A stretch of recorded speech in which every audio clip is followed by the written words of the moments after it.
নমস্কার বন্ধুরা, আজকে আমরা জানবো এফআইআর কি। এফআইআর, যার পুরো অর্থ হচ্ছে গিয়ে ফার্স্ট ইনভেস্টিগেশন রিপোর্ট বা প্রাথমিক তথ্য বিবরণী। এফআইআর কাকে বলে?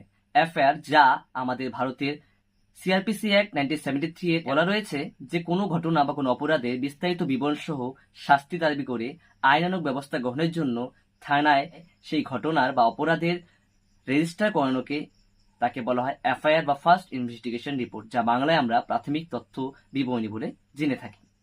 অনেক সময় থানাতে এফআইআর নিতে অস্বীকার করা হয়, সেক্ষেত্রে আপনি সেই এফআইআরটি জমা করার জন্য আরো কিছু উপায় জেনে রাখতে পারেন।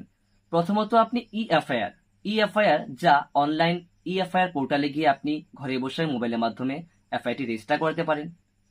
2, যে থানাতে আপনার এফআইআরটি রেজিস্টার করা হয়নি সে থানার পাশাপাশি অন্য যে কোনো থানাতে গিয়ে আপনি আপনার এফআইআরটিকে রেজিস্টার করাতে পারেন। এবং 3 নম্বর হচ্ছে গিয়ে আপনি আপনার এলাকার